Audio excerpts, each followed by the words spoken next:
This is Chicken Butchery 101. I'm starting with is a sharp chef's knife, cutting board with a wet paper towel or cloth underneath it so it prevents sliding. What I'm going to do first is, the wing is 3 joints. There's the wing tip, there's one more joint, and this is the 3rd joint. I'm going to take these 2 joints off and leave the 3rd one intact. The easiest way to cleanly remove this is to hold it and just spin it around, let the knife do the work. At that point, I'm going to hyperextend the joint. Comes off cleanly. Do the same on the other side. I'm starting breast side down.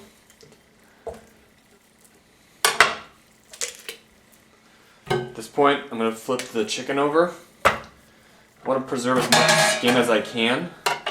So I'm going to gather the excess and pull it towards the breast, and then sever the skin at the thigh cleanly. Same thing on the other side.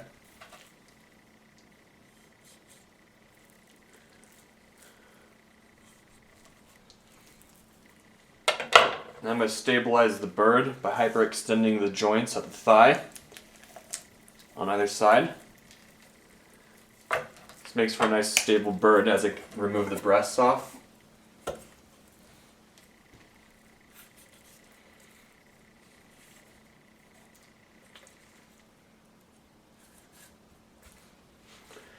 I'm going to cut at what's called the keel bone, which is the bone in the very center that connects the 2 breasts. Sever the skin and then slice on either side of the keel bone.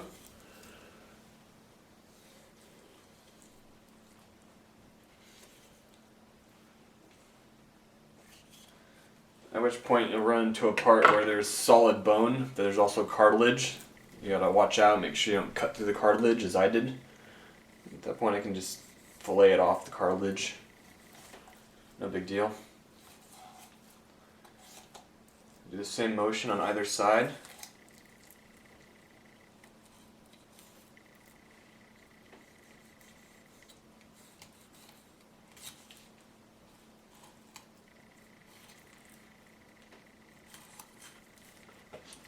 Okay. Now what I'm going to do is on one of these breasts, I'm going to leave this wing attached so you feel where the joint is.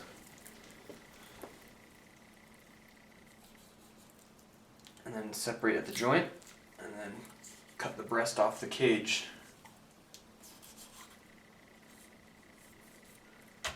This cut's known as an airline chicken breast. I still have that wing attached, the bone, so I'm going to have to roast this in order to cook it completely. And you'll see that the skin is completely attached. On the other side, I'm actually just going to remove the breast completely without the bone, just for a little bit of difference. I'll show you 2 different techniques.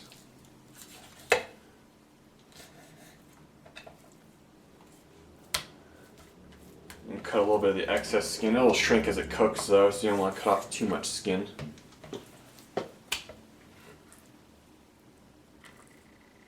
At this point, I'm going to remove the thighs.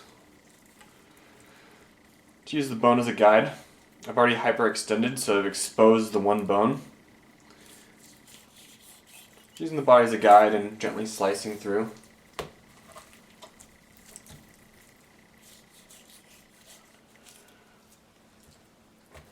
Now the body I use for stock. So you'll notice that there's a portion of soft bone where the breastbone is, in between there and the back. And if you feel with your fingers, and you can even use a little bit of pressure, there's a break in the bones right here. You can just gently cut through those. You get to the bottom portion, and I just like to use my hands. Pull it apart. Now one of these thighs I'm going to leave intact, just so I can show you a separate preparation. I'll take the bone out of this one. Now there's cartilage at the bone tip right here. So rather than cutting the end of it off here, I'd be cutting through hard bone and possibly damaging my knife. I'm going to cut it right about there. I'm just going to make a little score. Come comes off easily using the heel of the knife. This makes it easier to clean this guy. And then the bone, I'll feel with my finger. There's 2 joints, and it runs about right there. Start an incision to expose the joint. I'm just going to gingerly cut around the bone.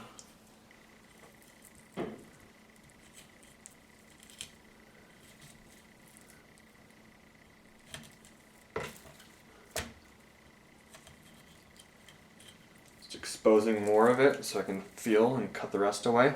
And right there I can fit my finger under the bone for the most part. I'm going to slip my knife in there, cut across, separating it. I'm just going to, in a scraping motion, get the meat freed from the bone. Same on the other side. It's alright if you lose a little bit of flesh on this too.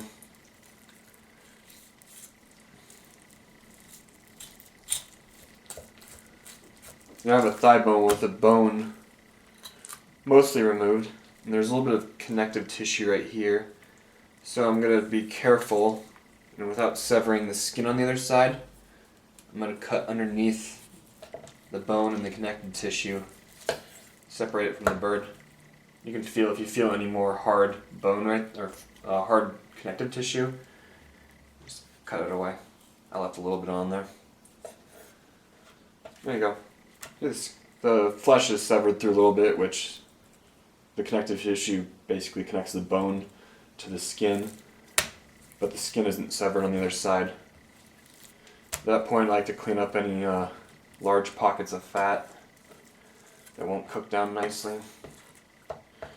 There's also some ligaments and connective tissue right there I'm going to remove.